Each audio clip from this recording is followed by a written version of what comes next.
haben wir auch in Berlin endlich eine Anton-Wilhelm-Amos-Straße. Anton-Wilhelm-Amos-Straße steht für Widerstand. Anton-Wilhelm-Amos-Straße steht für Solidarität. Anton-Wilhelm-Amos-Straße steht für Wertschätzung. Und zwar für ein wirklich wertschätzendes Erinnern an afrikanische Menschen im Deutschland des 18. Jahrhunderts. Heute ist Samstag, der 23. August, der internationale Tag zur Erinnerung an den Versklavungshandel und seine Abschaffung. Der Tag, an dem die haitianische Revolution, ein Aufstand versklavter Menschen mit dem Erfolg der Staatsgründung, sich zum 234. Mal jährt. Der perfekte Tag also für diese Umbenennung. Was hier passiert heute, ist ein Perspektivwechsel in der öffentlichen Erinnerung. Und was wir geschafft haben, ist, dass wir eine andere Perspektive eingeschrieben haben in das Stadtbild. Und dass wir so lange darauf warten mussten, seit dem Beschluss, hat damit zu tun, dass es Klagen gab, die aber zum Glück jetzt endlich negativ beschieden wurden und aus dem Weg geräumt wurden, so dass wir jetzt heute endlich die neuen Schilder werden enthüllen können und ich freue mich sehr darauf, wir freuen uns sehr darauf. Auch unglaublich hilfreich ist, um eben auch zu zeigen, dass Erinnerungskultur eben so umkämpft ist, wie aber eben auch gestaltbar und das eben auch schon über einen längeren Zeitraum und dass das eben dann auch hilft, um den Stadtraum eben zu so einem Lern- und Erinnerungsort auch wirklich zu gestalten. Es trug die Wollust, jede Anmut Zuckerkost, worin das Himmlische uns Lüsternheit erweckte, in goldenen Schalen zu, als Amor Göttermost, den man sonst Julep nennt, aus Perlenmuscheln leckte. Mitadilala na muizi, mitadilala na waza kaweto wakanyanye fu, mitadilala na uizi, mitadilala na waza kaweto wakanyanye. Ich bin ausdrücklich stolz, Bürgermeisterin dieses wunderbaren, vielfältigen Bezirks zu sein, der täglich zeigt, dass es möglich ist, dass Menschen aus verschiedensten Ländern, Kulturen und Religionen friedlich zusammenleben, wenn wir uns auf diese Werte alle gemeinsam stützen. Und ich bin stolz und glücklich, dass ich etwas dazu beitragen konnte, dass wir ein Symbol dieser Art des Zusammenlebens heute hier entweihen, nämlich und feiern können, die Umbenennung in Anton-Wilhelm-Amos-Straße. Vielen Dank.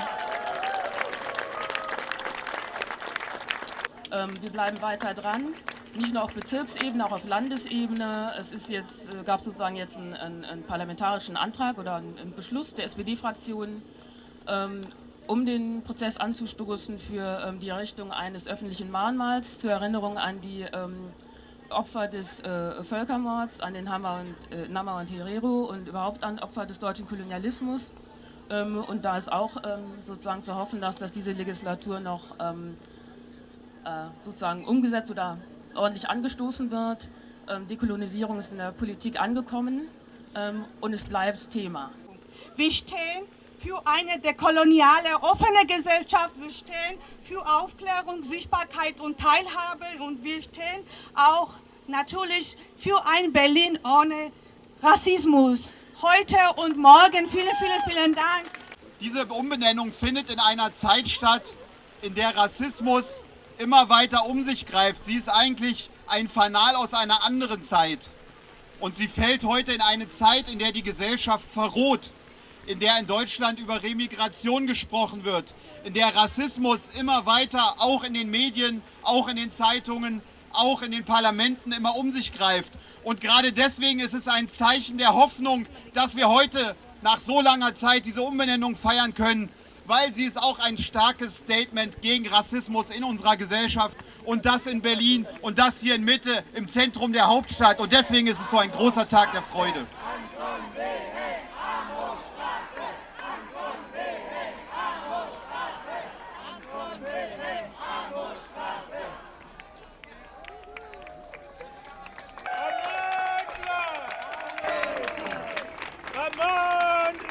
Awetu! Mama never sang abobe, tabotaboe, tabotaboe. Mama never sang abobe. Mama never sang abobe, tabotaboe, tabotaboe.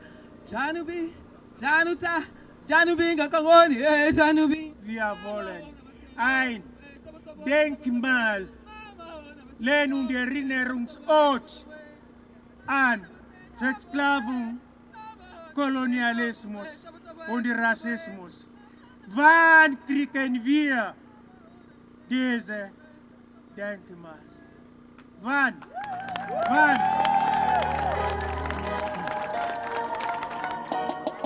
Peu importe ce qu'on t'a dit, y a pas de paix dans la violence des armes. Zurzeit schreibe ich meine Doktorarbeit. Ich bin die allererste, die zur Erinnerungskultur schreibt, zum Thema Anton Wilhelm Amo. Es ist eine sehr große Verantwortung. Ne porte pas d'armes, on vient en paix pour éteindre le brasier de la flamme. Mais c'est ton doigt sur la gâchette qui nous prive de liberté et nous condamne. Réveille-toi et sors de ta tunique. Tu verras qu'en réalité, ce sont les tiens que tu nies. Pourquoi tu neutralises la foule au gaz lacrymogène? Matraque ou tire sur nous lorsqu'on proteste. Ils veulent quoi, hein? Qu'on se couche ou quoi? Qu'on se puisse sans réagir, même pas en rêve, hein? Tu parles de quoi? Hein? Namen sind wichtig, wir haben das gehört. Erinnerungskultur. Sie tragen Geschichten, Erinnerungen und Macht. Jahrzehntelang erinnern Namen wie die M-Straße im Herzen unserer Hauptstadt an eine schmerzhafte Vergangenheit. Es ist vorhin schon genannt worden, an Versklavung, koloniale Ausbeutung und Entmenschlichung von Menschen afrikanischer Herkunft. Ich bin die Künstlerin hinter dem Amo Community Portrait oder auch Modern Amo Portrait, was ihr hier im Amo Salon finden könnt. Das ist jetzt nur eine digitale Version, das Original hängt heute draußen. I write to you, soul searching is deeper than surface for a safe space for mind. I write to you, as Amo's name is the street. I write to you, where Amo is named after an incision on the skin of Germany. Now a wide smile.